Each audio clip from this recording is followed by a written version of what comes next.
présents sur une zone parmi ceux qui sont mesurés de manière réglementaire. Alors, ça fait une bonne dizaine d'années hein, que nous sommes alertés par des riverains. Alors, je donne l'exemple hein, de Fosbert qui nous faisait remarquer que nos cartes étaient toujours vertes et que ça ne correspondait pas à la situation.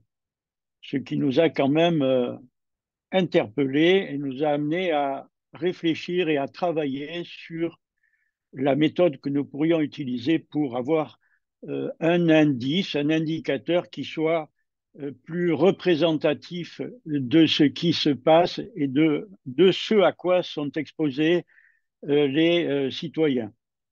Je me souviens d'avoir posé la question au directeur général énergie-climat de l'époque et lui avoir demandé est-ce que vous pensez qu'on peut travailler là-dessus? Et il m'avait répondu, alors que nous n'aurions pas de moyens financiers dédiés à ça, mais que nous étions libres d'essayer.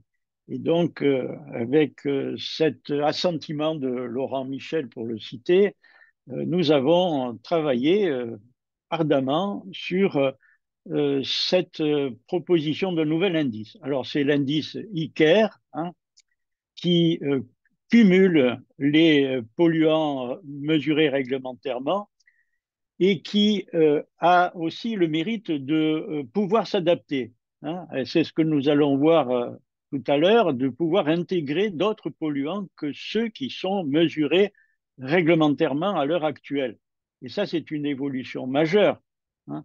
Et il est aussi, évidemment, nous l'utilisons en Provence-Alpes-Côte d'Azur avec un pas de temps court, hein, le pas de temps horaire, qui va certainement être retenu au niveau européen, puisque on a besoin maintenant d'un indice qui parle, hein, qui raconte une histoire, de manière à ce que les gens se l'approprient hein, et puissent adapter leur comportement et aussi de manière à mieux cibler les actions possibles. On voit qu'on a besoin d'une interaction forte avec l'ensemble de la population. Je citerai l'application que nous utilisons maintenant pour les signalements, un signalaire qui vraiment est très, très, très bien reçu. Et à mon avis, ça va de pair. Hein, ça montre qu'on a besoin de réactivité. Donc, on va vous présenter là un indicateur qui est au mieux horaire, hein, mais qui peut s'adapter. C'est pour ça qu'on le propose au niveau de l'Europe. Il est aussi adaptable à d'autres situations, à des pays qui ne sont pas encore équipés aussi bien que le nôtre, de manière à ce qu'on puisse travailler quand même encore sur le pas de temps journalier, sans intégrer d'autres polluants que ceux qui sont mesurés réglementairement, mais on voit que on a besoin, et je le répète, d'un indicateur hein, qui parle aux gens, qui soit dynamique. Et cette dynamique, c'est l'élément essentiel hein, qui manque à l'indice Atmo. Je vais passer la parole, ce n'est pas la peine que j'en dise plus, je vais passer la parole à Catherine Hervieux, hein, la présidente d'Atmo France, et ensuite nous aurons d'autres interventions. Bon séminaire, bon webinaire à tous. Merci. Merci beaucoup, Pierre-Charles. Alors, on passe la parole, bien sûr, à Catherine Hervieux, pardon, qui est notre présidente de la Fédération Atmo France. J'en profite pour rappeler que c'est un séminaire que nous avons organisé ensemble. Donc, c'est co-brandé avec Atmo France. Donc, Catherine, tu as 5 minutes. Oui, je vais pas faire plus de 5 minutes de toute façon. En tout cas, merci pour cette organisation. D'autant plus que je pense que ça traduit bien effectivement cette dynamique dont Pierre-Charles faisait et que Pierre-Charles évoquait tout de suite. Moi, je voudrais souligner cette capacité du réseau et notamment ben, à l'initiative d'Atmo Sud, cette capacité à ne pas s'endormir, enfin en tout cas rester sur ses acquis qui pourraient être assez confortables par rapport à la réglementation, mais ce qui a présidé à ICARE, c'est cette faculté effectivement d'être en interaction avec les différents acteurs de proximité avec lesquels nous sommes en lien de par l'émission. Et donc, que, enfin, moi, je trouve tout à fait riche. C'est ce lien que vous avez pu développer en confiance.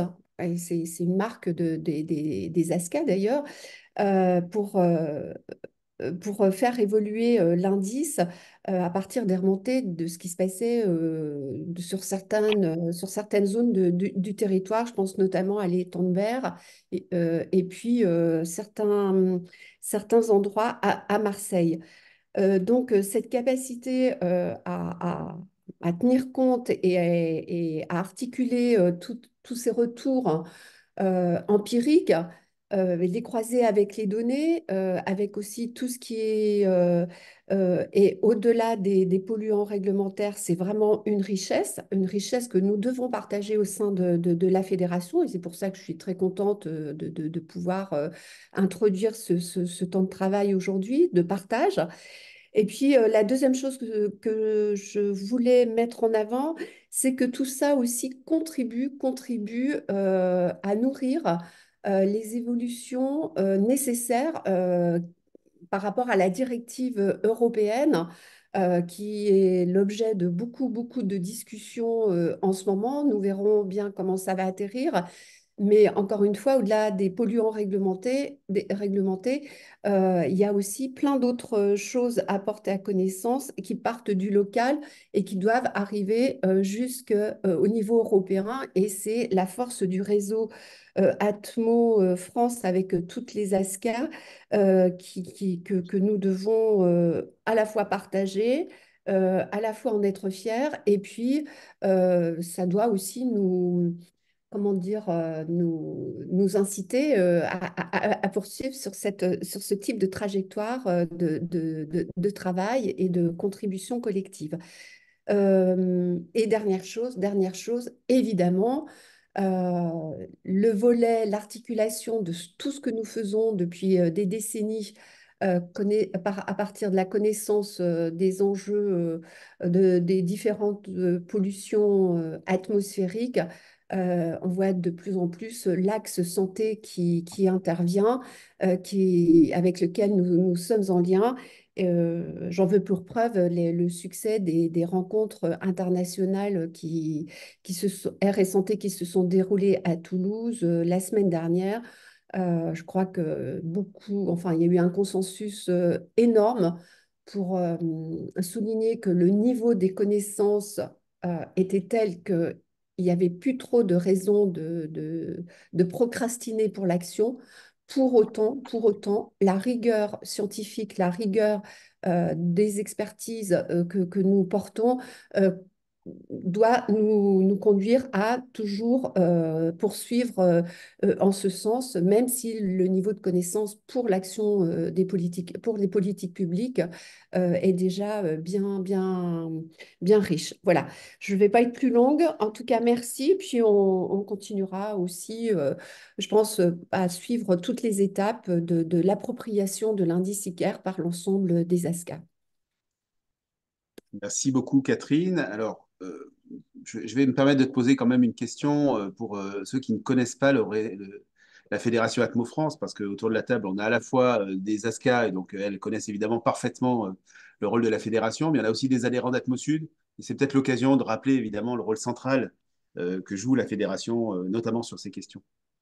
Donc, la Fédération Atmo France, aujourd'hui, si tu en es la présidente, tu peux nous rappeler finalement quelles en sont les grandes dimensions?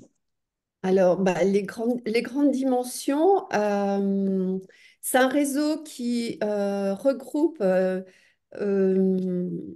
l'ensemble des associations agréées pour la surveillance de la qualité de l'air dans chaque région. Hein. Elles sont vraiment identifiées au niveau des régions issues des réformes territoriales de 2015. Donc, il y a 19 régions. Alors, voilà, enfin, bref, pour la France métropolitaine, mais aussi pour les territoires et départements d'outre-mer. Euh, c'est un réseau qui fonctionne, chaque ASCA a comment dire, son organisation propre. Elles sont organisées sur le modèle associatif avec une gouvernance quadripartite pour chacune d'entre elles, ce qui est assez intéressante et assez riche justement, qui participe à cette dynamique qu'on évoquait en propos liminaire. Gouvernance quadripartite, l'État, les collectivités, les entreprises et les associations personnalités qualifiées, notamment dans le domaine de la santé et de l'environnement. De fait, il y a des financements diversifiés, des financements qui viennent de l'État par rapport à la surveillance des polluants réglementés, les collectivités, dans le cadre de conventions d'objectifs territoriaux qui se déclinent selon les réalités des territoires et selon les objectifs par rapport à la situation propre des territoires, les entreprises, puisque elles ont la possibilité de financer les ASCA via les taxes générales sur les activités polluantes. Donc, ça en fait des associations indépendantes,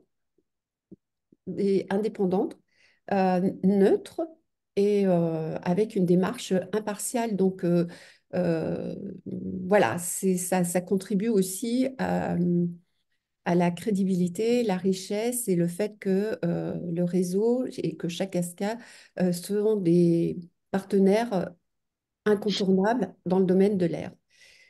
Euh, Écoute, donc, merci. vite fait, concernant les missions, donc, elles doivent surveiller et prévoir la qualité de l'air par des mesures, des modélisations et des inventaires. Euh, des, voilà, des inventaires d'émissions de polluants de l'air et de gaz à effet de serre aussi. Euh, Au-delà des polluants réglementés, il y a aussi la surveillance des pesticides qui commence vraiment à être sur le devant de la scène, les pollens, les particules ultrafines, les odeurs, et puis plein d'autres choses. Euh, une autre mission, informer, sensibiliser la population et les acteurs locaux au quotidien, et notamment en cas d'épisodes de pollution. Euh, mais il y a aussi une volonté au niveau des ASCA enfin, de sensibiliser sur les actions à faire plutôt en prévention, plutôt que de se contenter de faire poète-poète quand il y a les épisodes de pollution. Mais nous avons encore beaucoup de travail à faire dans ce sens-là et on ne peut pas le porter tout seul, d'où l'importance des partenariats. Et puis, ben, les partenariats, ben, ça permet d'accompagner les décideurs aussi par l'évaluation des actions de lutte contre la pollution de l'air, la réduction de l'exposition des populations à la pollution de l'air, et puis tout ça avec une approche vraiment intégrée, air, climat, énergie, puisque on a aussi la volonté, enfin en tout cas un marqueur fort, c'est d'assurer une cohérence des actions en faveur de la santé et du climat. Et on sait qu'on a dans cette approche-là beaucoup de choses à apporter, en tout cas vis-à-vis des politiques publiques qui sont encore trop souvent en silo enfin en tout cas sur le volet santé et climat. Et puis Bien. évidemment, améliorer les connaissances et participer aux expérimentations innovantes. Et c'est ce que nous faisons aujourd'hui. Bien, merci beaucoup, Catherine, de cette parenthèse hein, qui me paraissait utile. Alors, Damien Pigat, qui est l'intervenant, voilà, qui va venir ensuite à une présentation qui est en cours d'installation. Voilà, elle est partie. Eh bien, Damien, tu as 20 minutes pour nous expliquer pourquoi cet indice, au fond, est le plus pertinent pour l'échelle européenne. Ça me permet de souligner on participe avec le ministère de l'écologie au groupe de travail de l'Agence européenne de l'environnement pour l'évolution de l'indice européen. Et donc, on leur a fait exactement la même présentation que l'on va vous faire aujourd'hui. Donc, vous pourrez nous dire aussi si c'est convaincant. Damien, 20 minutes. Bonjour à tous.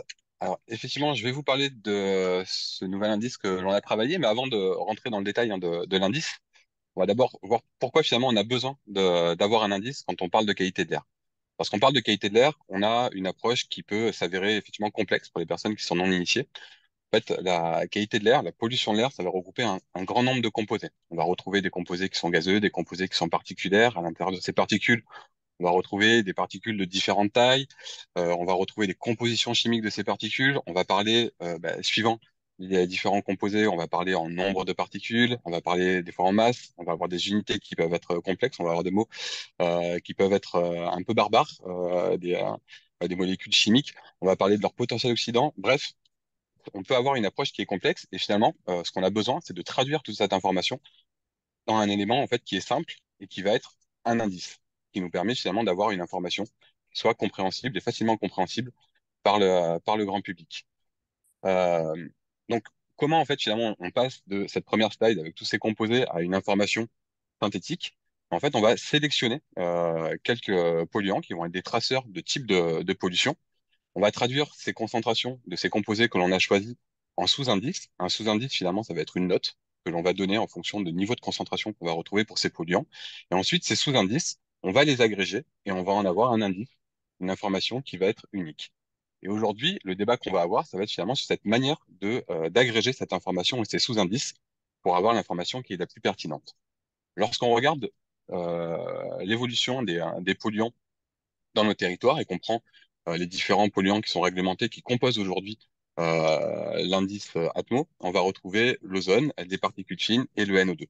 De manière générale, lorsqu'on est proche des sources dans les zones urbaines, on va avoir une concentration en NO2 qui va être plutôt importante proche des sources, près des principaux axes routiers, et qui va décroître lorsqu'on va s'éloigner justement de ces centres urbains et de ces axes routiers pour atteindre des niveaux qui sont plutôt faibles en zone rurale. Pour les particules, on va avoir quelque chose d'un petit peu plus homogène. On va retrouver effectivement plus de particules dans les zones urbaines, en périphérie, notamment en hiver, là où on a des zones qui sont résidentielles avec du chauffage au bois. Lorsqu'on s'éloigne de ces sources, on a également une diminution de ces concentrations. Et pour l'ozone, on a une courbe qui va être inversée. On va avoir des concentrations qui vont être moindres dans les zones urbaines, notamment d'une part parce qu'on va avoir une consommation de cet ozone par les différents composés. Et lorsqu'on va s'éloigner des villes, là, on va avoir une concentration de l'ozone qui va augmenter due à la photochimie, parce que l'ozone est un polluant qui est secondaire et qui va se créer au fur et à mesure du temps avec des réactions chimiques et également l'activation du rayonnement solaire. Donc, on a cette répartition des différents polluants dans nos territoires. Si l'on regarde la manière dont on va traduire ensuite ces concentrations de polluants avec des indices et des sous-indices, en milieu urbain, ben, finalement, on va avoir une concentration de ces polluants qui va être assez homogène et à chacun, on va leur associer une note qui va être égale à 3. On va avoir 3 en dioxyde d'azote, 3 en particules fines, 3 en ozone. En milieu rural, on va avoir des concentrations moindres en NO2 et en particules fines. Donc, on va avoir une note qui va être de 1 pour le dioxyde d'azote, une note de 1 pour les particules fines. L'ozone va être plus important et on va avoir une note de 4. Et ensuite, lorsqu'on va regarder de quelle manière on va agréger ces informations, si on prend le maximum de ces indices, en milieu urbain, on va avoir une note de 3, et en milieu rural, on va avoir effectivement une note qui va être de 4, qui va être plus importante. Par contre, si on en fait la somme, là, effectivement, on va avoir quelque chose qui va être inversé, et si on fait le cumul justement de ces sous-indices, en milieu urbain, on va avoir une note de 9, et en milieu rural, on va avoir une note de 6. Et là, on voit que, effectivement, dans la représentation qu'on va donner justement de la qualité de l'air, on aura une qualité de l'air qui sera plus dégradée en milieu urbain que en zone rurale. Donc avec une approche en maximum, finalement, on va la plupart du temps avoir un indice qui est plus dégradé loin des sources, dans les territoires qui sont moins pollués, moins soumis justement aux pollutions, alors qu'avec une approche en cumul, on va avoir un indice qui, lui, va représenter une qualité de l'air qui est plus dégradée proche des sources dans les territoires qui sont les plus pollués. Et donc la question qu'on doit se poser finalement dans cette manière de construire notre indice, c'est donc l'information qu'on va délivrer à l'ensemble des acteurs et également aux citoyens, c'est quelle est l'information qui nous semble la plus pertinente pour pouvoir caractériser justement la qualité de l'air. Si on prend un exemple, on va dire, on va rentrer plus dans le concret, hein, qu'on se positionne sur le territoire de notre région, on va préparer une petite vidéo, on va regarder ce qui se passe au niveau de 4 de nos sites qu'on a sur notre territoire. Donc on a sélectionné un site rural, un site.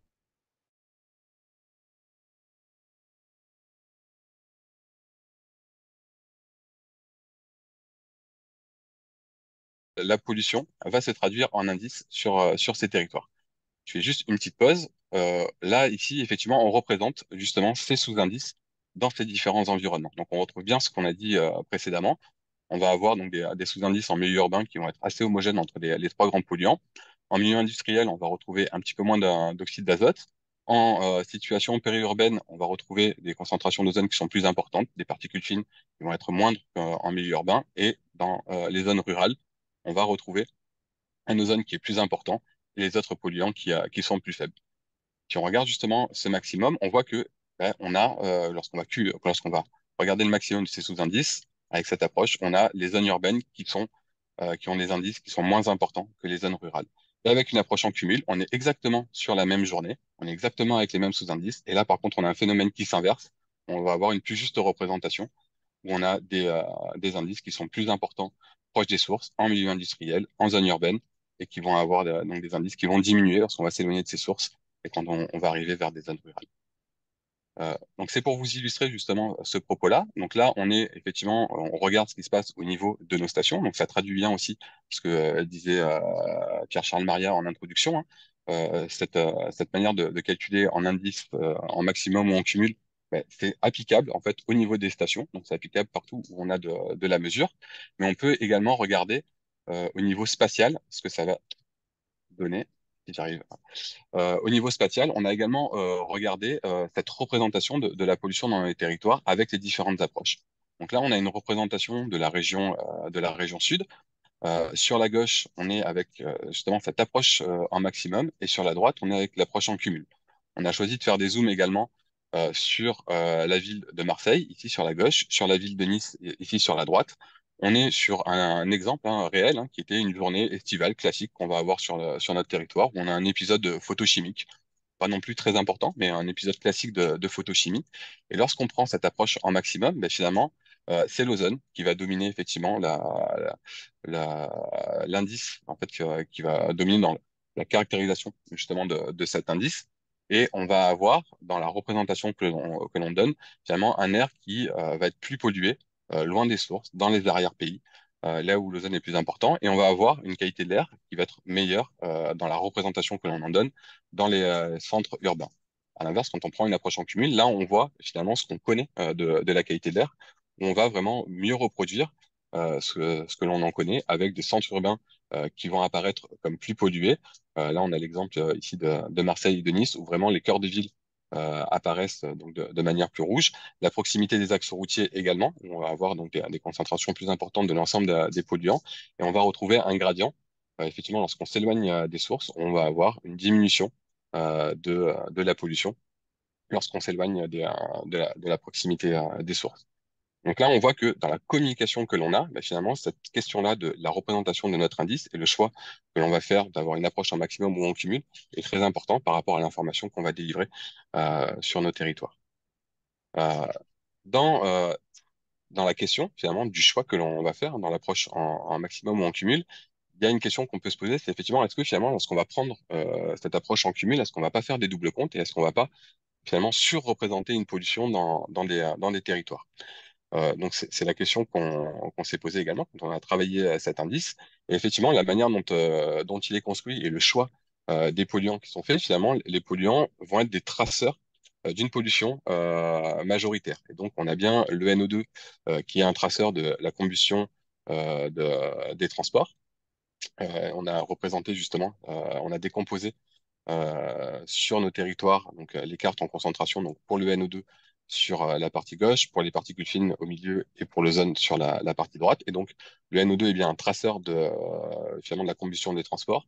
Les particules fines, ça va être principalement un traceur plutôt de la combustion hivernale due au bois de chauffage. Et là, on a bien vu pendant toute cette période hivernale où on avait des températures qui étaient plutôt froides, on avait effectivement des épisodes de pollution aux particules fines associés justement à l'utilisation de ce vecteur énergétique. Et ensuite, on a l'ozone, qui est lui un traceur de la pollution photochimique estivale avec tout un cortège d'autres polluants qui vont être associés à cette pollution photochimique. Et donc finalement, lorsqu'on va sommer ces différents polluants, on va sommer ces pollutions, ces différents types de pollution, et on va avoir une représentation plus juste justement des endroits où on peut avoir un cumul de ces différentes sources de pollution dans certains de nos territoires.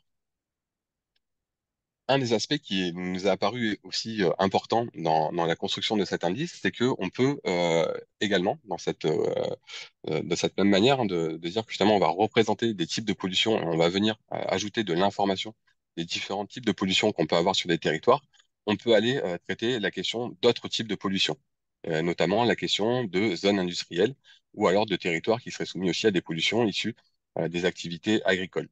Et donc, on a fait cet exercice d'aller regarder sur nos stations que l'on avait en proximité de notre zone industrielle que l'on a autour de l'étang de Berre, en venant ajouter justement des composés qui étaient spécifiques justement de ces activités industrielles, l'information qu'on allait, en fait, l'ajout d'informations qu'on allait pouvoir avoir sur ces territoires.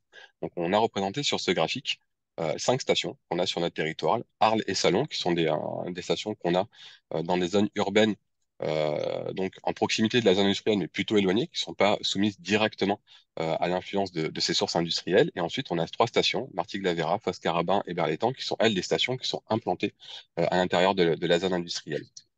Si on regarde finalement avec l'approche classique, si on reprend les polluants qui constituent l'indice aujourd'hui, les particules fines, l'ozone et le NO2, si on regarde de quelle manière vont se répartir justement ces pollutions dans ces différents sites, eh ben, on voit, donc c'est les couleurs jaunes et bleues, on voit qu'on a une information qui est assez homogène sur l'ensemble de ces stations.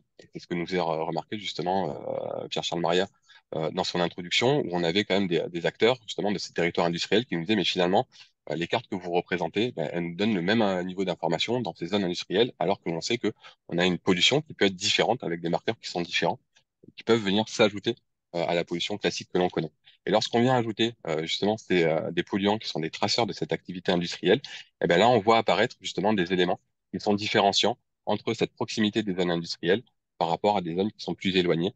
Et donc, associé finalement à la pollution classique urbaine que l'on connaît dans ces zones-là et qui affecte également les zones urbaines, et ben, on va avoir d'autres pollutions qui vont venir s'ajouter. Et c'est ce qu'on peut représenter justement grâce à cet indice et cette approche en cumul. Et lorsqu'on regarde également ce que ça apporte au point de vue des territoires et de manière cartographique, on voit, donc là, on représente, donc là, pareil, une même situation. On est donc sur la zone autour de l'étang de Berre, hein, qui est représentée au centre de chacune de ces cartes. Et donc la zone industrielle se répartit donc, autour de cet étang et également autour de tout le golfe de Fos où on a une zone industrielle portuaire. Et lorsqu'on vient ajouter cette information, ce supplément d'information avec des traceurs issus de la pollution industrielle, eh ben, on voit apparaître là également des gradients de pollution où on va représenter une pollution qui est plus importante dans la proximité de ces sites industriels. Donc ça, ce sont des travaux qui sont en cours, hein. C'est vraiment des premières versions de nos travaux où on est venu justement voir ce que pouvait apporter ces composés dans cette approche justement en cumul. Et c'est des choses, c'est des éléments qu'on est en train de travailler avec au sein de notre sud et avec les différents acteurs. Et on aura Jérôme qui nous fera également une présentation sur d'autres types de pollutions qui peuvent venir s'ajouter dans cette approche-là. Avec cette approche en cumul, on a aussi travaillé sur les différentes échéances d'informations que l'on peut apporter justement pour tous les acteurs. Donc, on peut avoir une information effectivement qui est à l'échelle horaire. On peut aller jusqu'à l'information chronique qui est annuelle, donc avec un ITR 365, en passant par du journalier. Et on est exactement dans la même approche. C'est un même principe qui se décline vraiment sur toutes les échéances. Et donc, une manière aussi assez simple d'aller traiter à la fois la question vraiment très locale et de l'instantané avec d'une information qui est horaire, jusqu'à l'information qui est chronique et les impacts chroniques avec justement cette approche annuelle. Euh, Tout l'intérêt aussi de produire ces indices, c'est de pouvoir aussi initier l'action et de pouvoir aussi mieux comprendre les phénomènes de pollution. Ça nous paraît très important parce que finalement, pour pouvoir agir, d'une part, pour se préserver, mais également pour avoir des actions qui soient performantes pour justement améliorer la qualité de l'air, on a besoin aussi de comprendre justement les phénomènes de pollution et de comprendre cette pollution. Et avec cette représentation justement en cumul et également cette discrétisation horaire de la pollution, ben là, on voit apparaître justement les phénomènes qui vont être à l'origine des épisodes de pollution. Et donc, quand on les voit apparaître, on peut les comprendre et donc ça peut nous permettre d'agir. Et là, on vous donne un exemple d'une journée justement hivernale sur notre territoire au mois de janvier, donc le 13 janvier de cette année, où on décompose justement la qualité de l'air de manière horaire avec cette approche en cumul. Et on voit bien que c'est plutôt en fin de journée qu'on va avoir une qualité de l'air qui va se dégrader, pardon, notamment au niveau des centres.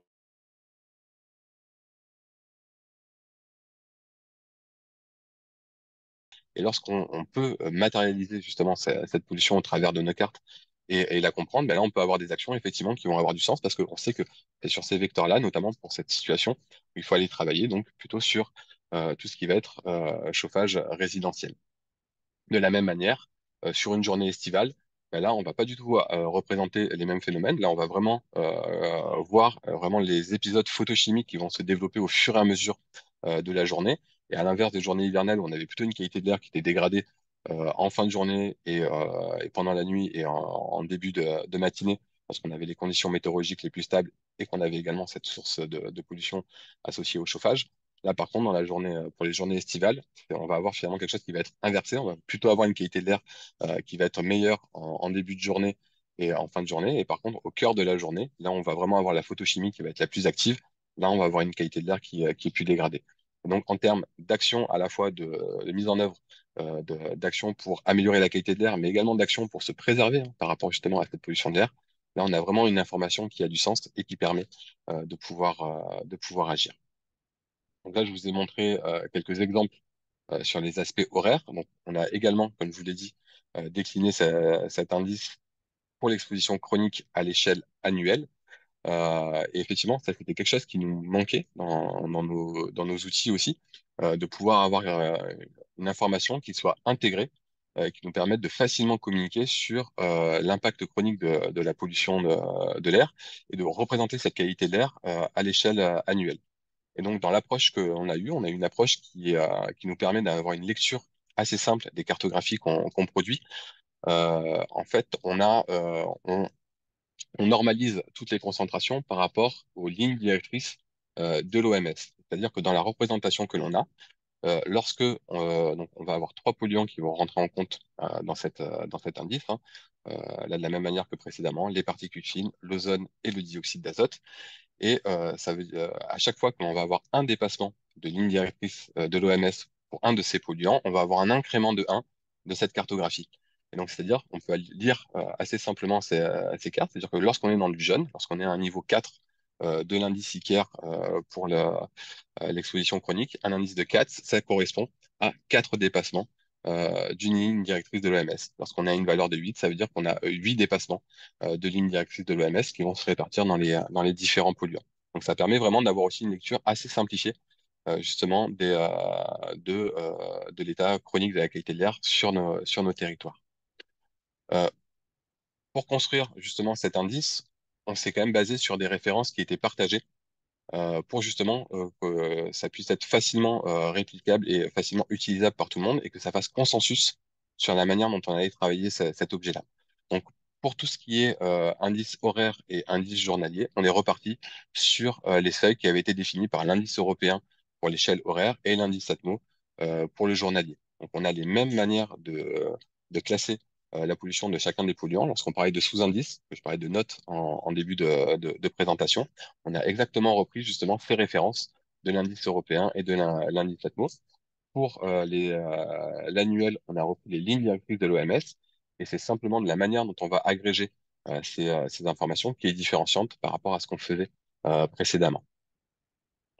Euh, Ces travaux que l'on a menés sur notre région, ils ont été faits également dans la collégialité.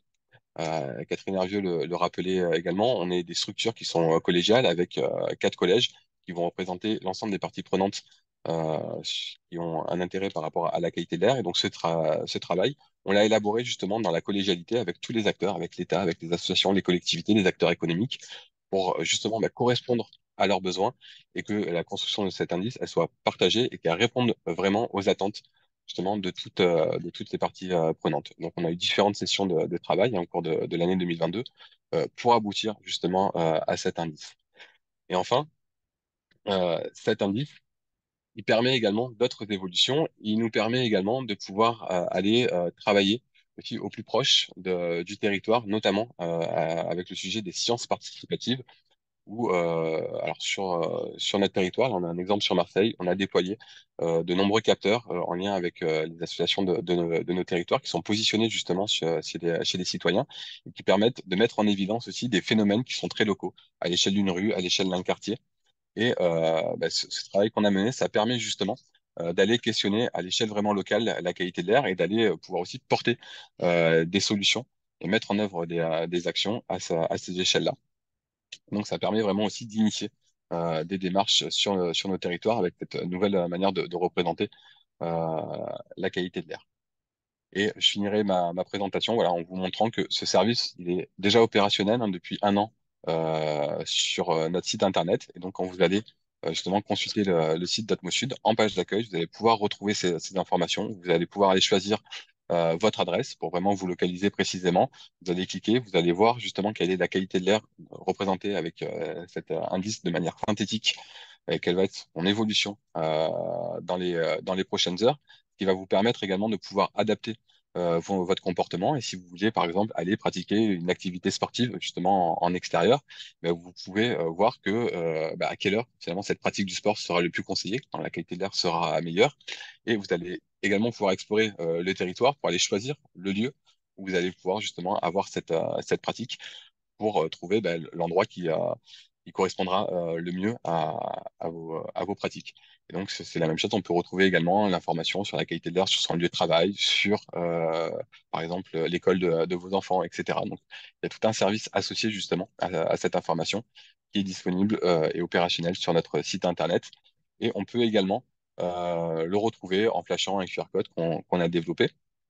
Et un petit mot aussi pour conclure, et qui est un très bel exemple aussi des coopérations que l'on a entre les différents réseaux d'observation de la qualité de l'air à l'échelle nationale. On est en train de finaliser le développement d'une application Air2Go qui avait été initiée par Atmo Auvergne-Rhône-Alpes et qui a été partagée à l'ensemble des Atmo sur les territoires français.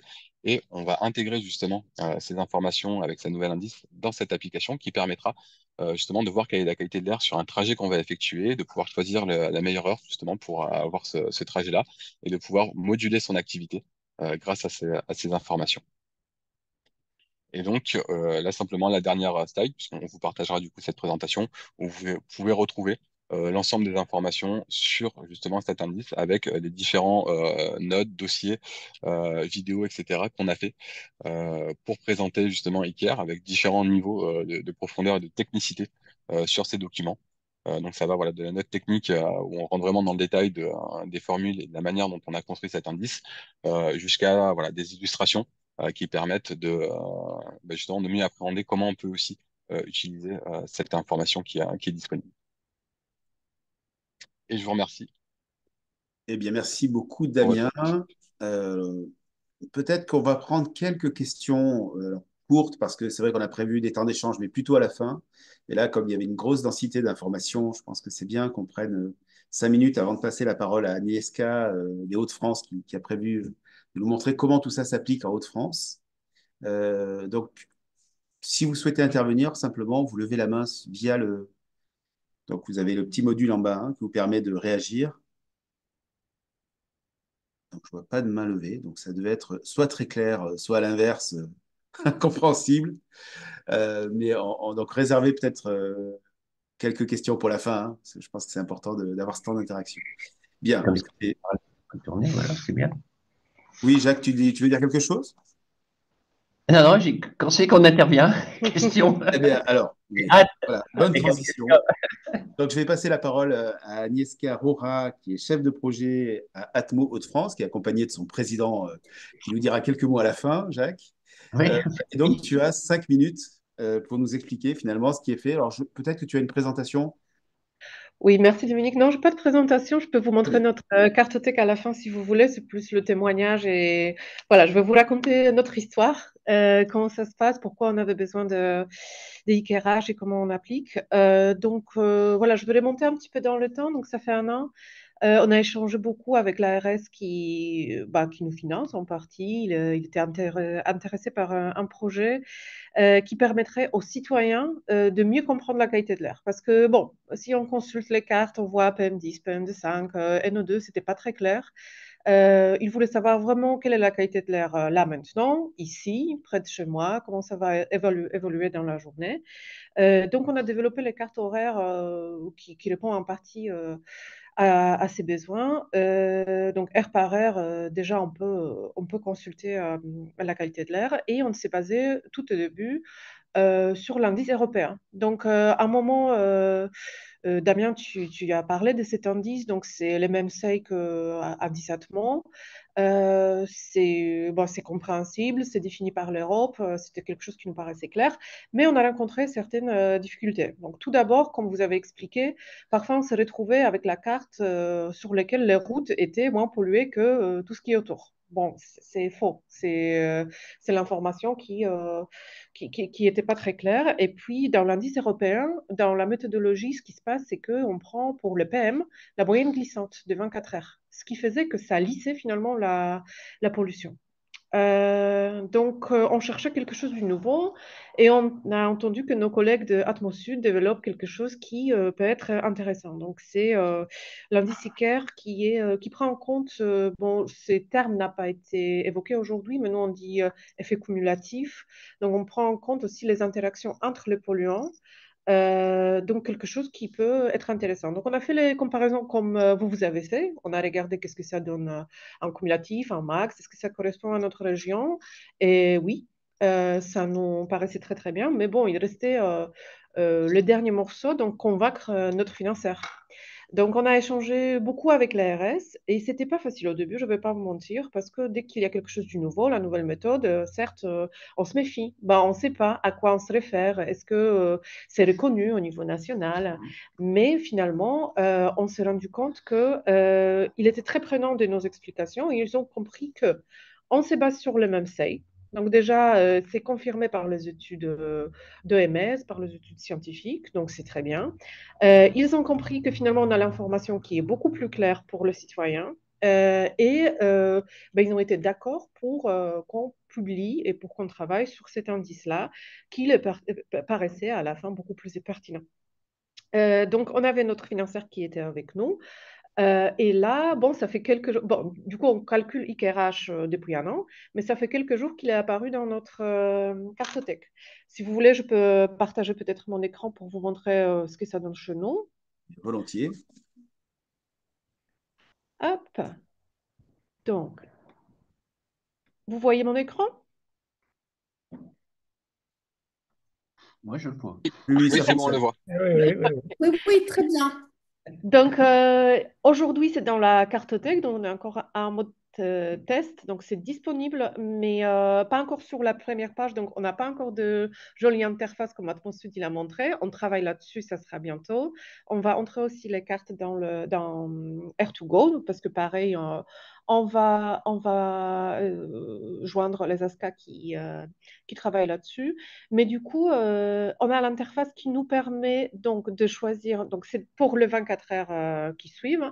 On peut, bon, je ne clique pas maintenant parce que les outils aiment bien nous lâcher dans les moments comme ça, mais on peut afficher une animation, on peut voir comment ça évolue dans la journée. On a une vue pour toute la région, on peut zoomer sur le quartier qui nous intéresse. On a les petites explications qui vont avec, qui permettent de mieux comprendre et c'est quoi? Bon, c'est encore en développement, mais bon, les cartes sont là, l'information est là euh, et voilà. On est très fiers de notre production. On est content de pouvoir suivre cette méthodologie qui nous paraît très intéressante. Bon, ARS, il avait beaucoup de questions, donc Oui. on a réussi à répondre à tous. Par exemple, il s'interrogeait sur l'effet de faire un cumul en faisant la somme finalement de sous-indices. Il avait peur que finalement on ne prend pas en compte que les différents polluants impactent la santé dans les différentes manières. Mais finalement, on a répondu que ça se fait par les seuils qui sont utilisés pour construire ces sous-indices. Donc finalement, tout était clair et l'indice est calculé chez nous. Eh bien, Bravo. bravo, bravo et merci de ce partage. Alors, Bravo. tu as dit, on est fiers, mais nous, on est très heureux aussi, hein, vraiment, de ce développement. Alors, je sais que Jacques, tu devais parler à la fin, mais j'ai vraiment envie de te donner la parole maintenant. Oui. Oh oui, oh oui. Il a hâte. Donc, tu as 5 minutes, hein, prends le temps. Je suis fier et heureux en même temps d'être président et de rejoindre Atmo France avec Catherine. Bonjour à tous mes amis. Bonjour. Alors, moi, je vais vous dire quelque chose de bien pour commencer. Vous voyez que ICARE, c'est vraiment l'exemple le plus probant, la traduction la plus probante et emblématique que les ASCOA sont toujours à la pointe de la recherche et de l'innovation. Là, franchement, on est dans notre métier, dans notre cœur de métier. Améliorer nos outils de surveillance pour les rendre plus performants au service des habitants et forcément de leur santé. Moi, c'est surtout santé dont je vais vous parler ce matin. Je vous dirais que, bon, Damien l'a assez dit, on l'a tous vu, c'est que l'INDIS d'aujourd'hui n'était plus capable, ne reflète pas l'exposition effective et opérationnelle de toutes les personnes. C'est pour ça qu'un indice comme ICARE qui est tourné vers l'action, c'est merveilleux, vers la pratique, protéger tout à chacun là où il habite, et notamment les publics les plus vulnérables, pour justement répondre à cette urgence sanitaire dont l'OMS nous fait part et tire la sonnette assez souvent. Et c'est bien parce que Damien a bien repris que les lignes directrices de l'ICARE sont bien justement celles des valeurs guides de l'OMS. Et ça nous fait très plaisir. Et enfin, si vous voulez, on a l'impression là qu'on va pouvoir agir effectivement. Et cet ICARE, c'est donc un levier fondamental pour toutes les politiques publiques et l'évolution qualitative de l'indice. Alors, pour aller plus vite, parce que j'ai que 5 minutes, hélas, je dirais que l'indice horaire tel qu'il est présenté, comme le dit tout le monde, c'est dynamique. C'est pas sur un polluant, mais c'est cumulatif, donc ça nous donne une multi-exposition.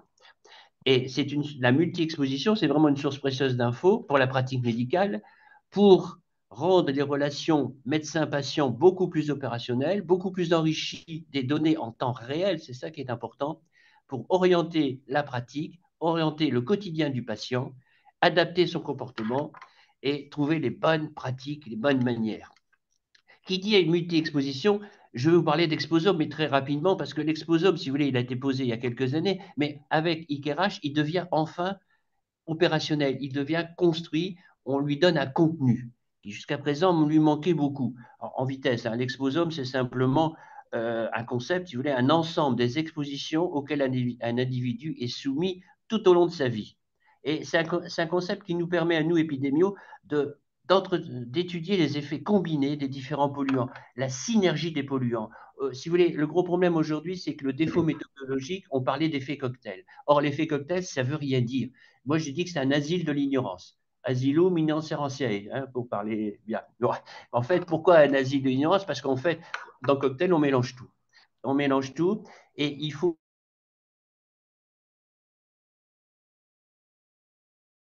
les limites de chacun. On aura une synchronicité des différents polluants, ce qu'on appelle une synchronicité de sens, qui est au-delà de la corrélation et qui va nous amener à la causalité.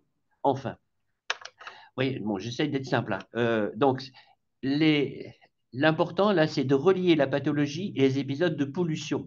On a bien parlé tout à l'heure de la chronicité et les pas temporels de l'IQRH.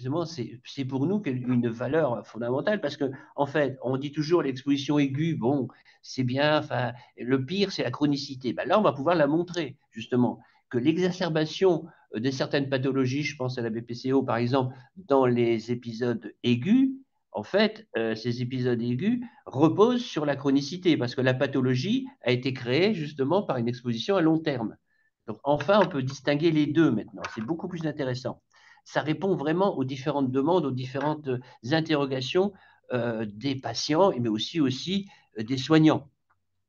Et cet indice, donc, pour aller vite, il nous permet non seulement de construire des cohortes sur les territoires, mais en plus, il nous permet de descendre au plus près des territoires, au plus près du lieu d'habitation des habitants, là où ils vivent, là où ils grandissent, là où où ils sont malades, mais là où ils sont, si vous voulez, de tous les jours en activité. Et permettre justement de distinguer ce qui est génétique de l'épigénétique.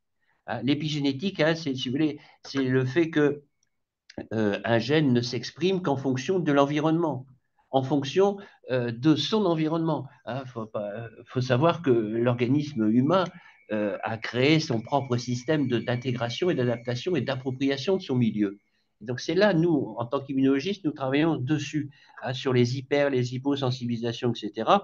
Et il faut donc aiguiser cette connaissance de la réponse immune à l'épigénétique. Et je dis, je ne sais pas si vous vous rendez compte du grand pas que nous allons faire dans les sciences, là, Parce qu'aujourd'hui, l'épigénétique, ça reste un concept un peu vague.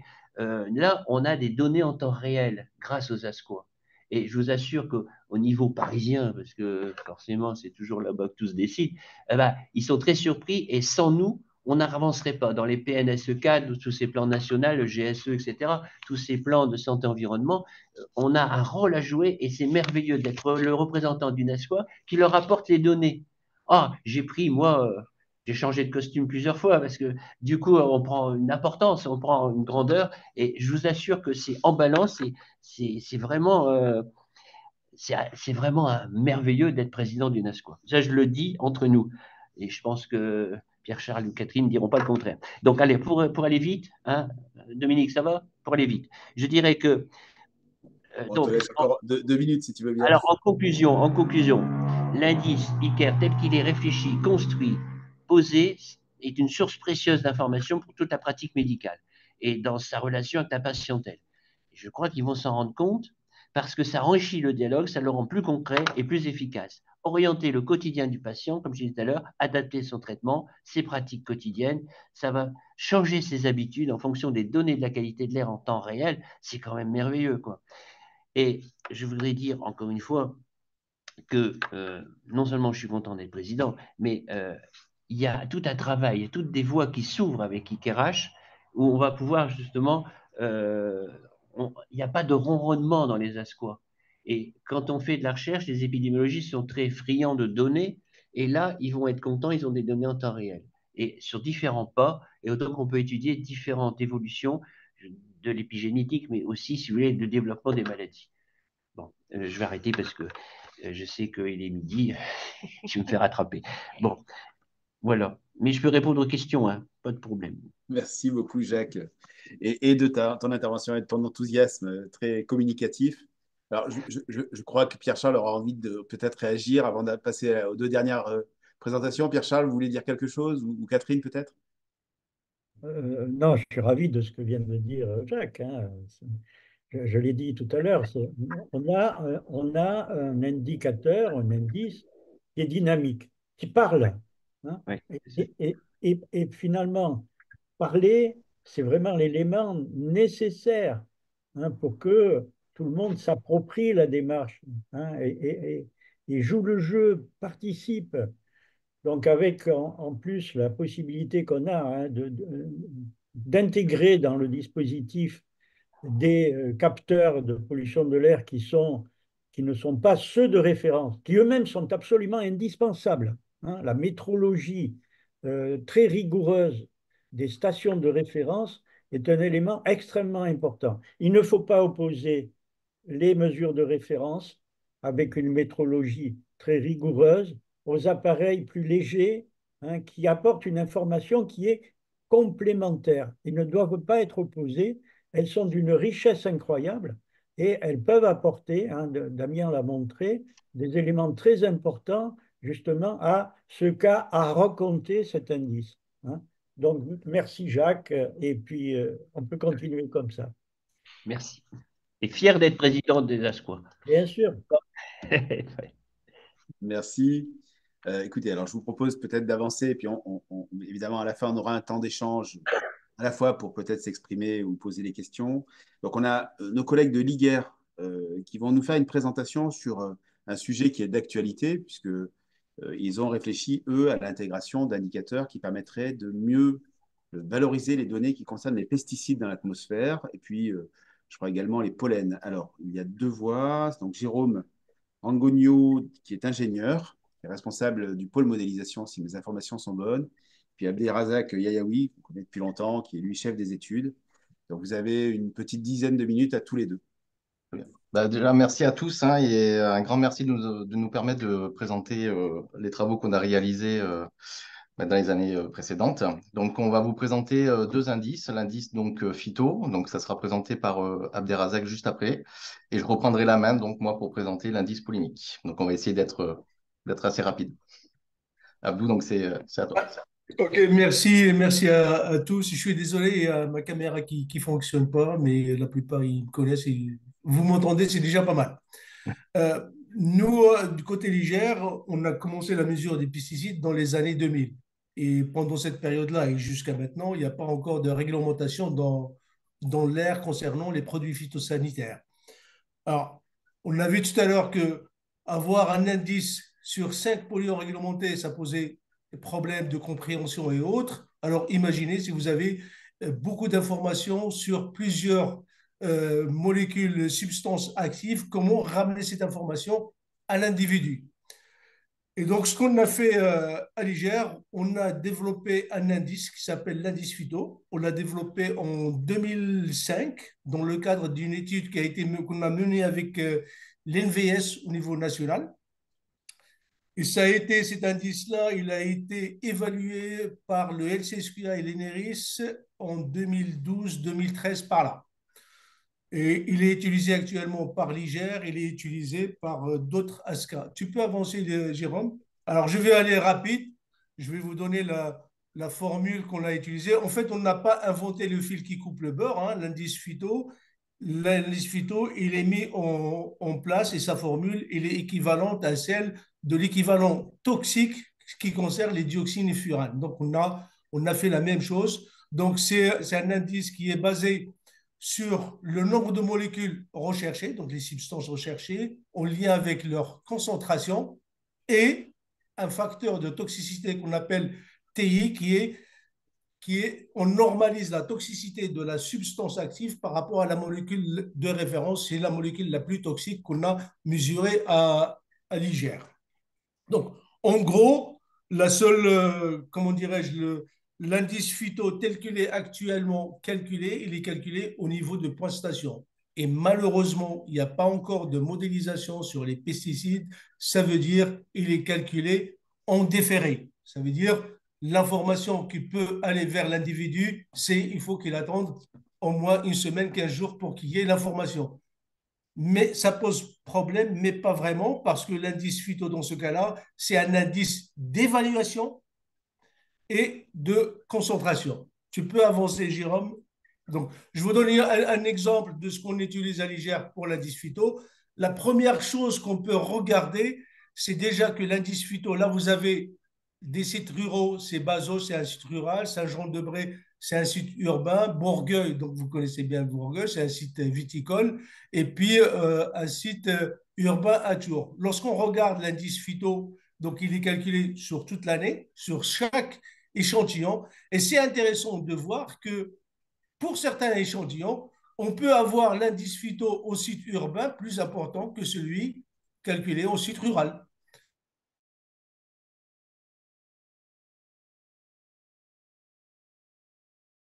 Pour, pour aider l'individu à maîtriser son exposition. Je ne vais pas aller plus loin. La seule critique que j'ai à faire à cet indice-là, c'est qu'on utilise la DGA, la dose journalière admissible.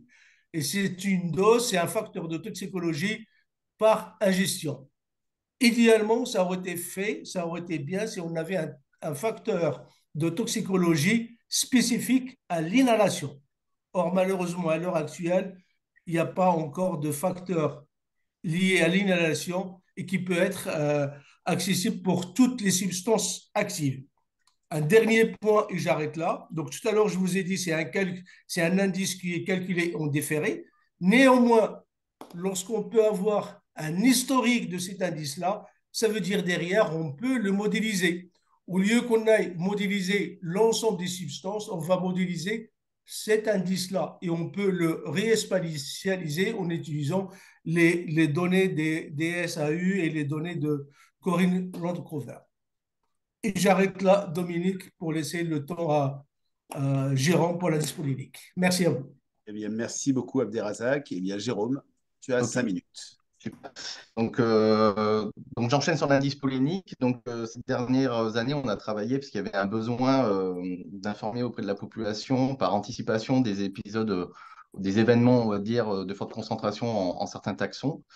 Dans l'objectif, on le sait tous, hein, c'est essayer d'améliorer aussi la vie des personnes qui sont sensibles et notamment pour certaines tranches de population, de prendre conscience aussi de son allergie. Qui augmente au sein de la population.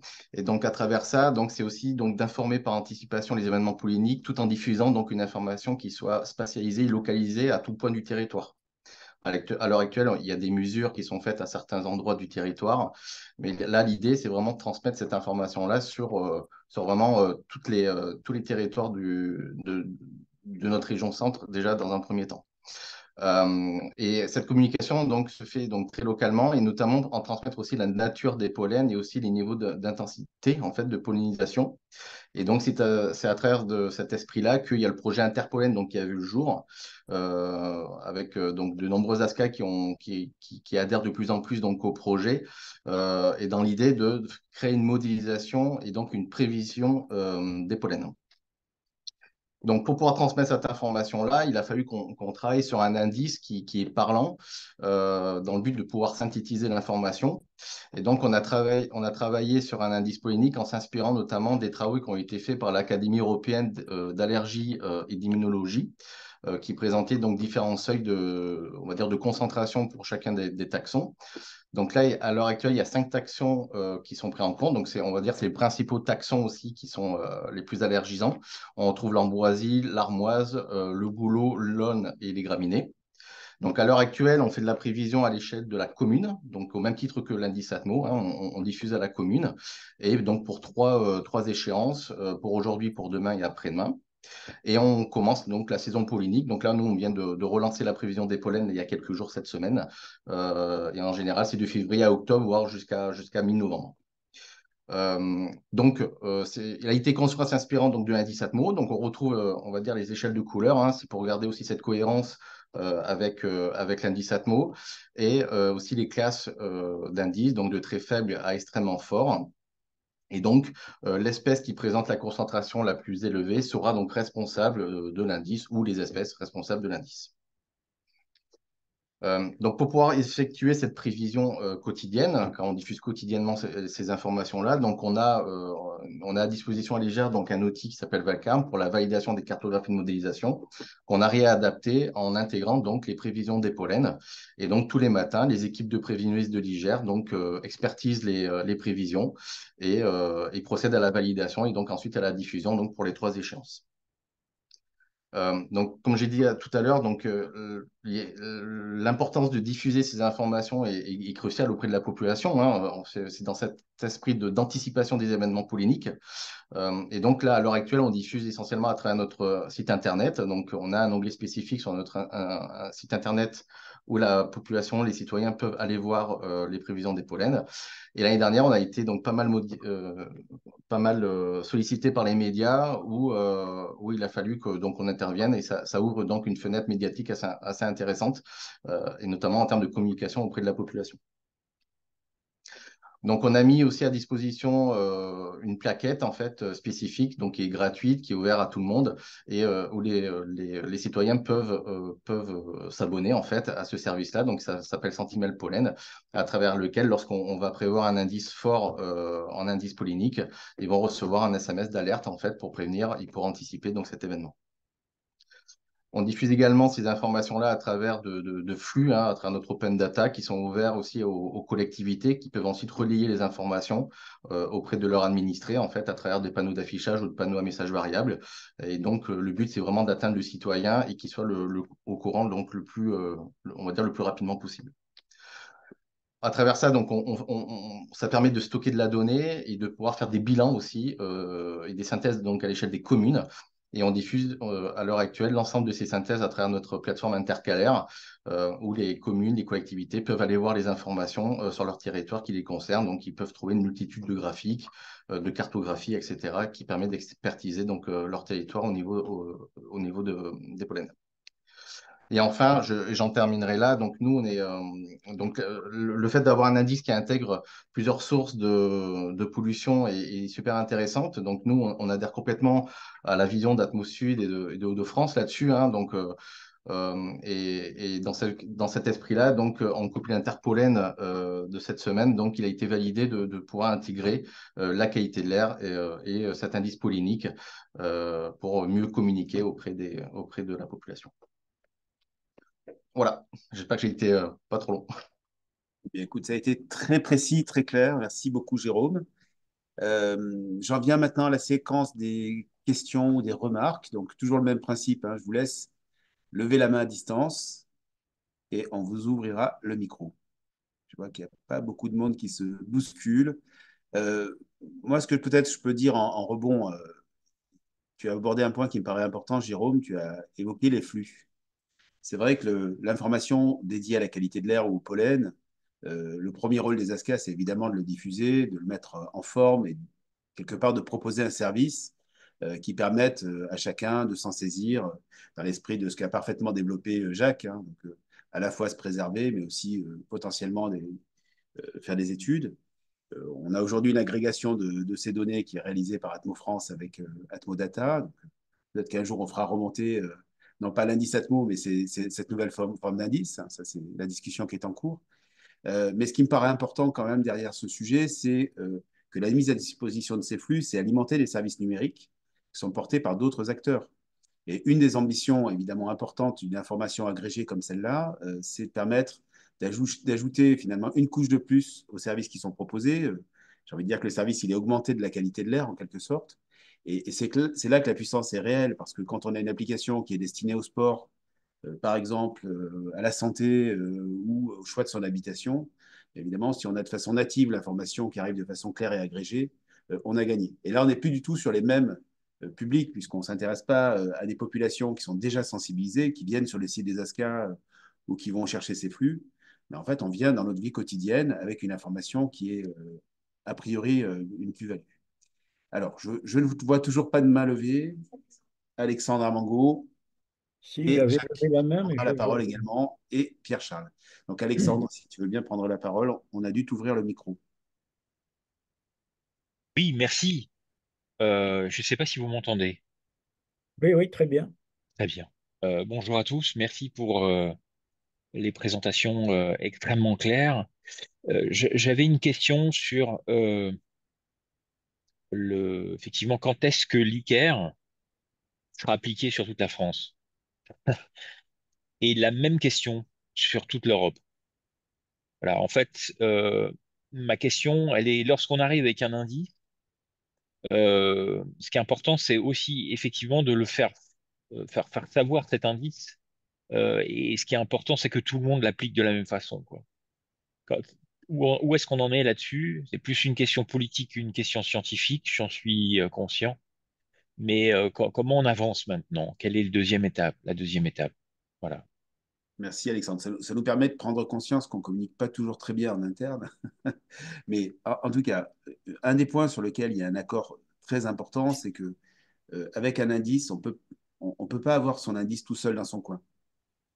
Et on aurait pu se dire, après tout, Atmosud a développé une solution, il en est satisfait, il est dans un écosystème, et pour le moment, ça fonctionne plutôt bien. Enfin, je pense qu'à l'image de ce que nous a dit Agnieszka tout à l'heure, on a plutôt une bonne réception. Et donc, l'enjeu qui est devant nous, et c'est plutôt le chantier qui est en cours en réalité, c'est de voir comment cette approche peut être partagée.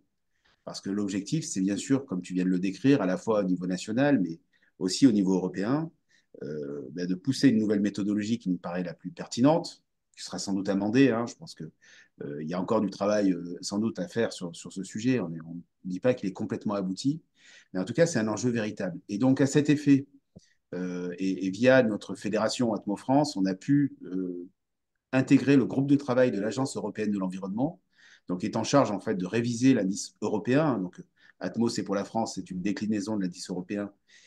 Mais l'idée, c'est vraiment qu'on puisse faire avancer au niveau européen cette question-là. Donc, on a pu faire une présentation qui est à peu près similaire à celle qu'on vous a fait aujourd'hui. Voilà, donc ça chemine. On sait qu'il y a des tests qui sont faits, notamment par les ingénieurs de l'Agence européenne de l'environnement. Et puis, on va se heurter un peu aux mêmes questions qu'a évoquées tout à l'heure Agnieszka, c'est-à-dire que, au fond, il y a un conformisme, on l'a déjà un peu perçu. Donc, on a perçu que quelques pays, je pense à l'Allemagne ou à la Hollande, étaient plutôt attentifs à ce qu'on proposait, et notamment dans le lien à l'action. Je pense que vraiment, ça, c'est un point très important de la dynamique. Comment on restitue une information qui est plus dans le tempo du vécu des gens et pas simplement une information finalement un peu éloignée, telle qu'on l'a avec l'indice Atmo. Hein. Je fais court. Voilà. Donc, c'est un vrai sujet. Et donc, c'est pour ça que c'était important aussi que notre fédération se positionne. Et merci Catherine hein, de l'avoir fait sans réserve. On a aussi la présidente du Conseil national de l'air qui a aussi porté beaucoup ce message. Et donc, l'objet maintenant, c'est pas simplement d'avoir raison à quelques ASCA, et nous, on est quand même très heureux qu'il y ait ce partage, mais que, voilà, évidemment, il y a un portage plus large, qui renvoie d'ailleurs à une géopolitique hein, qui est presque mondiale, parce que la question des indices, c'est pas qu'une question européenne. Or, aujourd'hui, c'est les Américains qui drivent le système. Voilà. Donc, voilà où nous mène un peu cette réflexion. Alors, Jacques, tu voulais intervenir. Merci Dominique. Simplement pour poursuivre ce que tu viens de dire, justement, notre problème de la communication. Cet indice polynique, enfin, tel qu'on vient de le voir, c'est merveilleux, c'est plein de, comment dirais-je, c'est quelque chose de très utile, mais encore faut-il arriver à le communiquer. Je pense aux soignants, à tous les soignants, et là, c'est vraiment un gros problème parce que quand on voit l'état de connaissance d'un certain nombre de soignants, on est un peu horrifié. On pourrait leur donner, les aider si ils acceptaient une formation. Alors, vous savez que c'est là que je dis que c'est la suite à donner. Chacun dans sa sphère d'influence doit être capable de promouvoir ces indices, de promouvoir ces nouveaux outils. C'est compliqué. Moi, je sais qu'au niveau parisien, donc au niveau des PNS, etc., de toutes les réunions de santé, on essaye de le faire. On a réussi à créer au niveau, avec les sénateurs, des modules de formation pour toutes les études initiales de médecine, mais ce n'est pas appliqué partout parce que c'est à la charge des doyens et ils trouvent qu'il y a déjà beaucoup de choses à apprendre. Bon, donc, ils considèrent comme quelque chose comme accessoire, alors que c'est plus fondamental et c'est au cœur de la recherche. C'est pour ça que tout à l'heure, on parlait d'enthousiasme, mais ce qui fait avancer les sciences, c'est pas tellement la connaissance, c'est l'enthousiasme des chercheurs. Et il faut arriver à communiquer cet enthousiasme. Et je vous assure que c'est le travail de tous les jours que nous devons faire dans nos labos partout où nous sommes. Hein, parce qu'il faut le faire connaître, cet indice. Il ne faut pas que ça reste simplement ma problématique de l'air entre soi, quelque chose de très compliqué, parce que l'air, c'est toujours vu comme quelque chose de compliqué, ou du climat. Non, il faut aller, et c'est là que j'encourage tout le monde, si vous voulez, chacun doit faire la promotion de cet outil. Merci, camarades. Allons-y. Merci, Jacques. Mais si on devait désigner un ambassadeur d'ICARE enthousiaste, bon, je pense que tu serais en haut du palmarès. Merci vraiment. Et c'est vrai que c'est important d'amener de la dynamique. Hein. Et en tout cas, je sais qu'autour en tout cas, dans cette tribune-là, il y a beaucoup de belle énergie. Pierre-Charles, vous souhaitiez intervenir. Et- Ensuite, on aura une personne d'Air Paris et Catherine. Oui, moi, ce qui m'a très intéressé dans les présentations d'aujourd'hui, c'est ce que nous a rapporté Agnieszka, hein, c'est ce travail avec l'ARS qui a montré qu'il y avait vraiment eu des échanges très suivis, hein, qui permettent d'asseoir, hein, disons, excusez-moi, qui permettent d'asseoir cette approche santé hein, de ICARE telle qu'on vous l'a présentée. C'est très important. Hein, lorsque nous avons présenté ICARE aux responsables du Bureau de la qualité de l'air, hein, on a vu qu'ils étaient en attente hein, d'un renforcement hein, de ce côté santé. Et donc, c'est vraiment fondamental merci beaucoup d'avoir fait ce travail avec votre ARS. Alors, je dis votre ARS parce que Catherine l'a rappelé tout à l'heure, hein, les ASCA sont différentes. Hein, et c'est ce qui est extrêmement intéressant au niveau d'Atmo France, c'est de pouvoir enrichir le débat, enrichir hein, les avancées que l'on peut mener en commun. Hein. Et ça, c'est fondamental. C'est vraiment le rôle essentiel d'Atmo France, hein, c'est de faire en sorte qu'il y ait des échanges constants entre les ASCA et bien entendu, ces échanges nous entraînant tous vers une dynamique constructive. Hein. C'est donc d'éviter ce qui a été dit, hein, de rester sur quelque chose de bon, confortable, qui ne bouge pas. Non, on est là pour ensemble faire avancer les choses. Alors j'ai une question à poser à Jérôme hein, de l'IGER. Donc là, j'ai vu que l'indice polynique, un remarquable travail, qui était basé encore là sur le côté disons, la concentration la plus forte. Hein. Est-ce que vous avez déjà prospecté sur le cumul pour pouvoir, comme vous le souhaiteriez, l'intégrer à ICARE hein. Alors, effectivement, les échanges qu'on a pu avoir avec Atmos Sud datent d'il y a très peu de temps, en fait. Hein. C'est depuis la conférence de presse auquel j'ai assisté le mois dernier, il me semble, J'avais pris contact du coup avec Damien, puis les idées ont un peu fusé et Damien m'a contacté à côté. Et comme j'avais vu qu'il y avait d'autres sources de pollution qui pouvaient être prises en compte dans cet indice cumulé, du coup voilà, les idées ont émergé, etc. Et du coup, voilà, là, Je- pour l'instant, le champ d'action, il est ouvert quoi, pour je- pouvoir je- l'atterrir, effectivement. Parfait. Ben, ça va beaucoup. excusez-moi, je peux juste rajouter Oui, oui, quelques oui, informations par rapport à Jérôme. Donc, l'indice polémique, on l'a mis en place, et jusqu'à maintenant, il est encore, on va dire, décrié, et parce qu'il fait de l'ombre si on ne va pas aller plus loin. Néanmoins, lorsqu'on l'a fait, on l'a fait de la manière la plus simple pour qu'il soit déjà compris par nos collègues avec nous, autour de nous. Néanmoins, la question n'est pas fermée. Ça veut dire la partie de faire le cumul et même intégrer les PES, donc les polluants à effet sanitaire, dans un indice intégré, c'est discuté chez nous depuis un bon moment. Maintenant, lorsqu'on a vu Ecker, on ne va pas recréer le fil qui coupe le beurre, mais on va essayer de réfléchir ensemble avec vous, avec les collègues, pour faire quelque chose de bien et que l'on le porte tous ensemble. Voilà.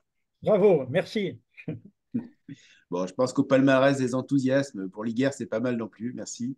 Je vais passer peut-être la parole à Catherine et je reviendrai à Fatine Aboussine d'Air Paris, mais peut-être Catherine. Oui, oui, alors oui, je partage l'enthousiasme. Je pense que ceux qui me connaissent le savent.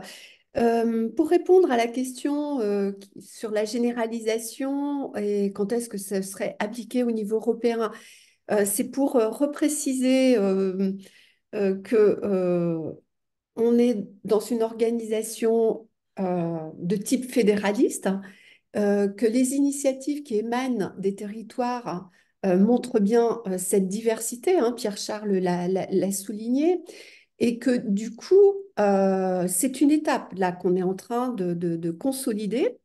Ça demande un peu de temps, peut-être un peu trop de temps par rapport aux enjeux santé, climat, enfin tout ça, hein, tout ce qu'on connaît par ailleurs. Ceci dit, pour arriver à embarquer tout le monde de façon, encore une fois, la plus cohérente possible, la plus étayée scientifiquement possible avec toutes les expertises que nous avons au sein du réseau, la crédibilité vis-à-vis des pouvoirs publics, que ce soit au niveau national ou au niveau européen, nécessite que toutes ces étapes, encore une fois, soient vraiment, vraiment bien consolidées et qu'on soit bien raccord entre nous. Voilà, du coup, au niveau méthode, le fait d'avoir ça en tête,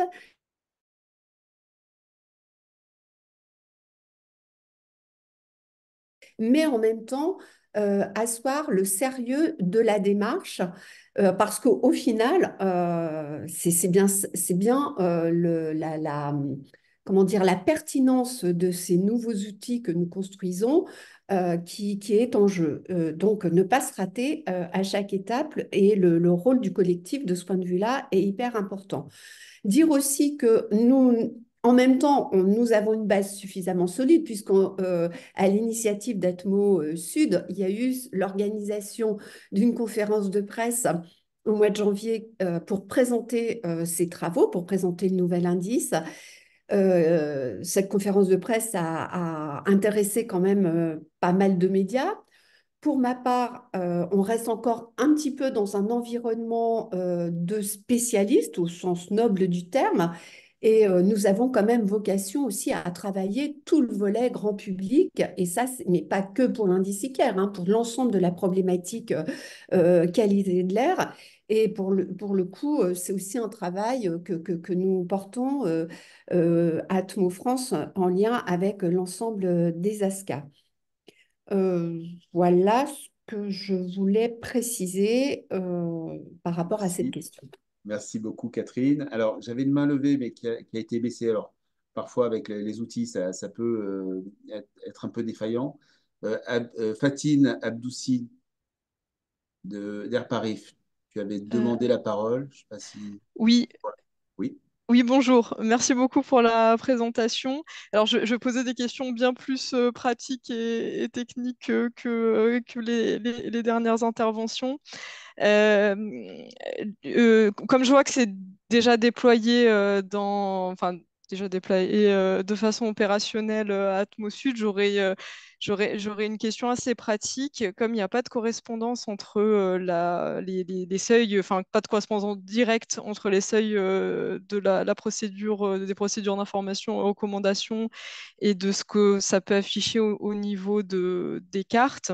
Comment vous arrivez à gérer les situations où donc les cartes indiqueraient des niveaux mauvais, dégradés de qualité de l'air et en face, il y aurait enfin, il y aurait aucune procédure déclenchée, aucune mesure et inversement, comment quand au niveau des cartes, enfin, au niveau de la situation, on serait sur un seul polluant qui aurait des niveaux soutenus et du coup qui montrerait des cartes avec des niveaux ICAR pas forcément très élevés, alors qu'à côté de ça, au niveau de l'information, on rentrait dans les critères des procédures.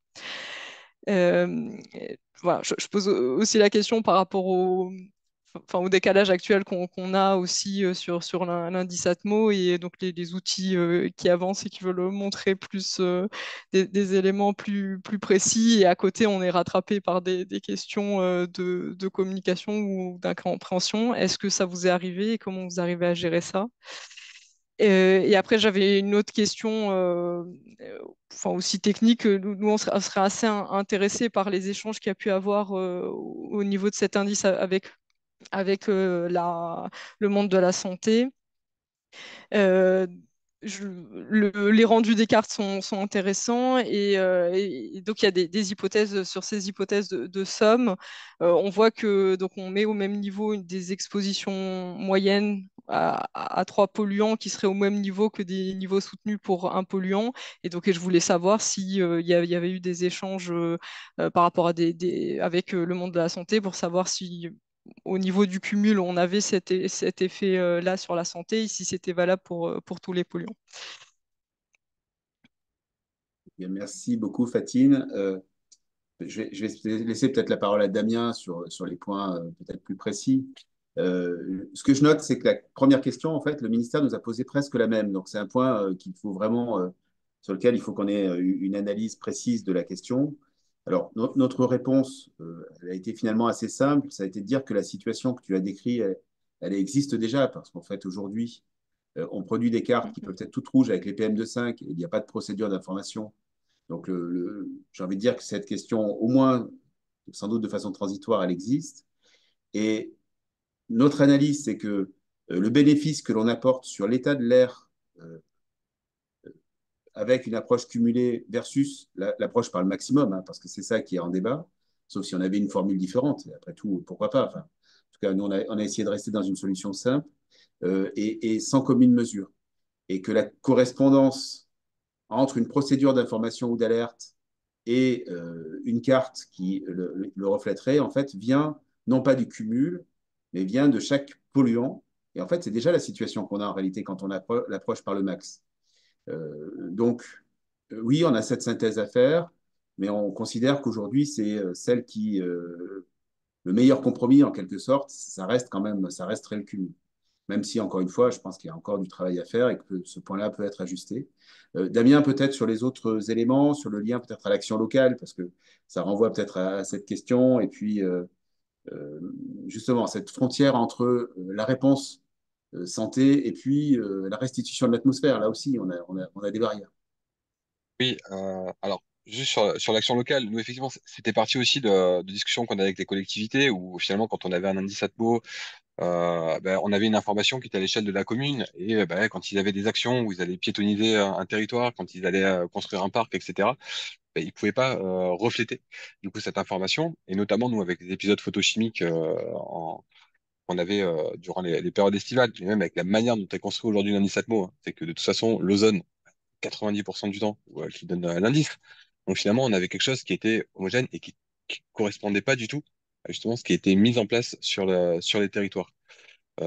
Donc, effectivement, il y a une question après de communication qu'on peut avoir lorsqu'on va avoir des épisodes de pollution par rapport à la représentation qu'on fait de manière horaire, quotidienne, etc. Mais la plupart du temps, l'indice et la représentation qu'on a avec cette approche en cumul, elle est quand même beaucoup plus utile vraiment pour tous les acteurs du territoire pour pouvoir justement mettre en évidence toutes les actions. Et après, c'est effectivement, on va dire, c'est un ajout. Quand on a un épisode de pollution, c'est une information supplémentaire sur une action pour un polluant donné avec certains seuils qui vient se rajouter par rapport à l'information qu'on donne. Ce sont des informations qui sont départementales de toute façon. Donc, on peut aussi avoir cette communication qui peut être faite bah oui, il y a une action qui va concerner tout un territoire parce qu'on a des niveaux qui ont dépassé certains seuils et ça concerne un territoire à grande échelle. Mais localement, on peut avoir une information qui peut être différente parce que l'air, effectivement, il va être différent suivant où on se situe dans un département. C'est juste Merci beaucoup. Alors, pour le volet santé, je vais peut-être laisser la parole à Jacques, parce que je vois qu'il a demandé la parole et peut-être là-dessus, je pense qu'il a une expertise bien meilleure que la nôtre. Oui, en fait, c'est Agnieszka qui avait demandé la parole. Mais moi, je voulais simplement dire sur la santé, j'en ai 30 secondes, Agnieszka. Simplement pour dire que, bah oui, je suis d'accord, mais si vous voulez, c'est ça qui m'énerve le plus. Il n'y a aucune mesure, enfin, il y a un monde entre l'indice cumulatif et l'indice sur le maximal. Il y a un monde où on s'aperçoit qu'on pourrait faire tellement de choses et on a tellement de mal à mobiliser le monde de la santé. Pour l'instant, le cumulatif, il est pris sur quelques polluants simplement au niveau de la notion d'exposome dont j'ai dit tout à l'heure dans certains groupes de travail avec des épidémios, etc. Mais ça reste quand même très limité. Il faut qu'on arrive à ouvrir cela et à le propager dans tout le monde médical. Mais ça, il y a beaucoup de travail et beaucoup de boulot. Hein. Là-dessus, si Air Paris pouvait nous aider aussi, ça, on est d'accord. Il faut à tout prix que tout le monde s'y mette. Quoi. Et c'est ce qui met moi le plus en colère parce qu'on a une source merveilleuse d'informations qui pourrait rendre service à tout le monde et elle est inexploitée pour l'instant. Quoi. Bon, enfin, c'est tout neuf, ça arrive. Donc, Oui. Agnieszka, je me tais. Très rapidement, par rapport à la première question, donc je pense que ça répond partiellement, Fatine, mais effectivement, ARS, ils nous ont posé la question. Est-ce que vous n'avez pas peur que finalement ces cartes horaires éclairage ne vont pas montrer la même chose que votre carte toute rouge sur le site, par exemple? Et nous, ce qu'on a répondu, non, au contraire, c'est ce qu'on veut. Parce que ce qu'on veut montrer, c'est que même s'il y a un épisode, par exemple en période estivale d'ozone, ça ne veut pas dire que pendant une semaine, on ne sort pas de la maison. Ça veut dire qu'il y a des moments de la journée où c'est peut-être mieux de faire la promenade avec son enfant. Donc, c'est justement pour montrer ces différences au cours de la journée, même si la situation est mauvaise, ou le contraire, même si la qualité de l'air est moyenne aujourd'hui, éviter de sortir le matin et le soir parce que c'est le pic autour de route. Donc, c'est la variabilité qu'on veut montrer. Voilà. Et Agnieszka sort son président, justement, dans ces périodes intéressantes. Voilà. Merci.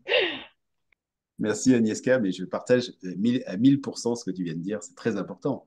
C'est qu'en restituant mieux l'état de l'atmosphère, on donne des alternatives. Et l'objectif, c'était vraiment de le lier à l'action et pas simplement à une forme de constat qui s'applique de façon générique et administrative. Et on voit bien la dichotomie et il faudra en faire la synthèse sans doute. Hein. En tout cas, ça me paraît important. Alors, je vois plus de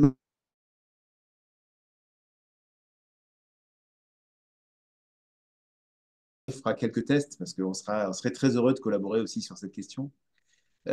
Richard Ardouin, tu avais levé la main puis à nouveau baissé. Je ne sais pas si tu es toujours là, si tu souhaites intervenir.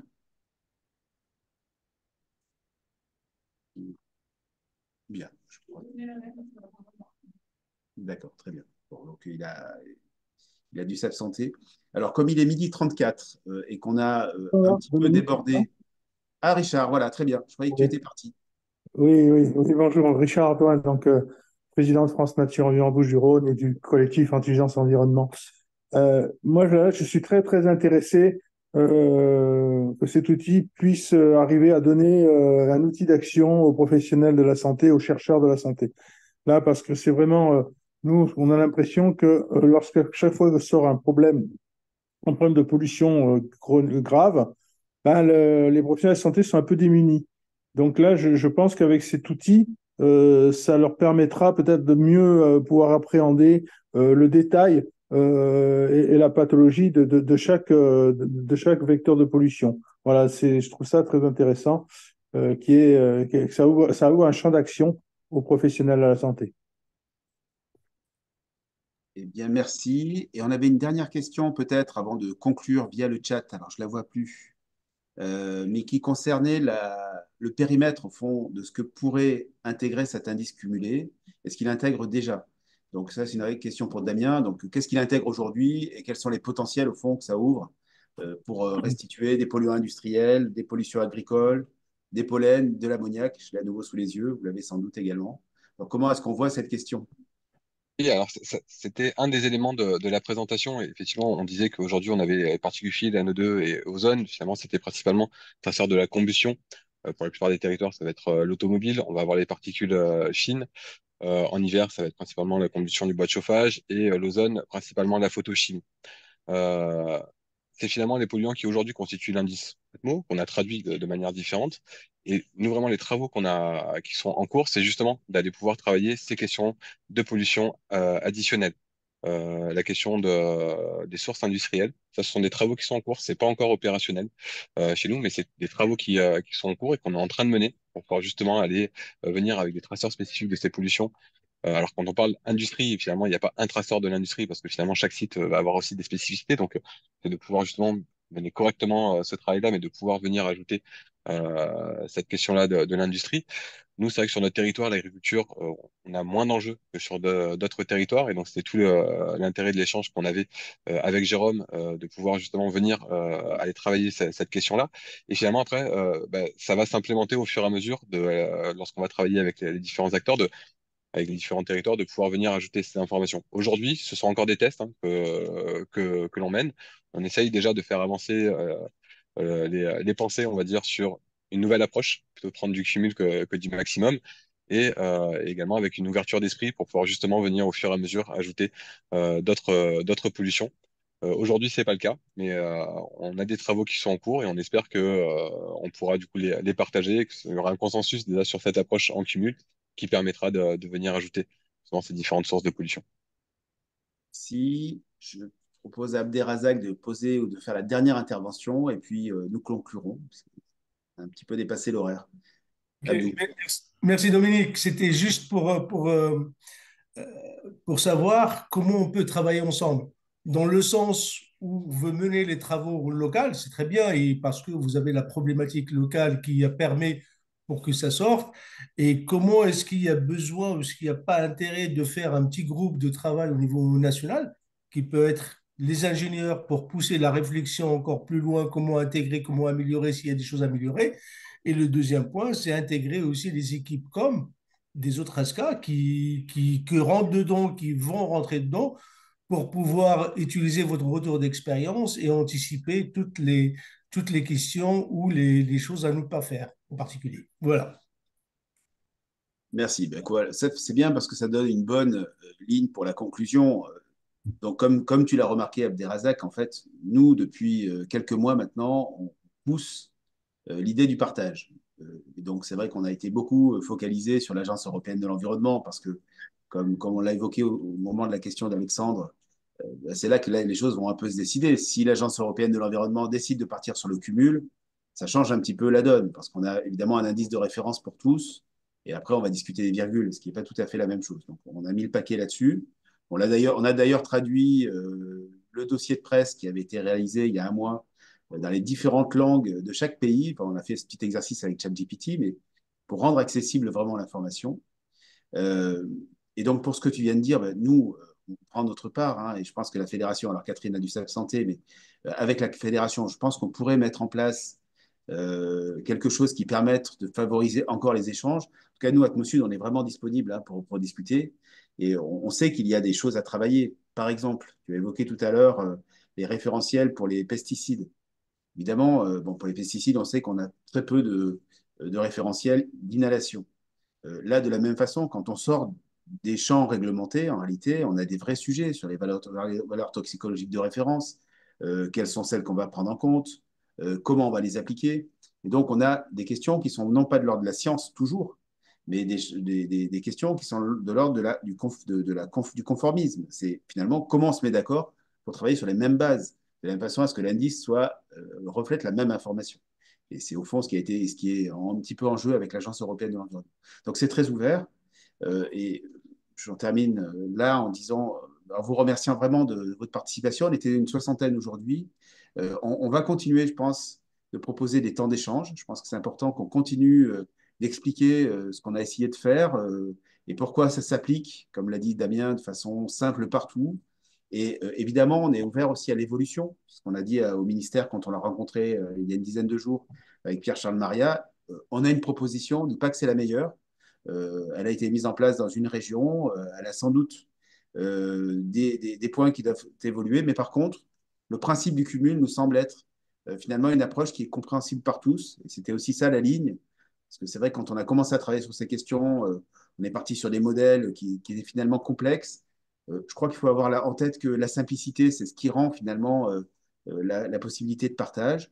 Mais en revanche, sur les échelles de qualité, sur l'intégration des différents polluants, sur les valorisations telles que vient de l'évoquer Richard Ardouin vers la santé, tout reste à faire. Hein, on est vraiment au début du chemin.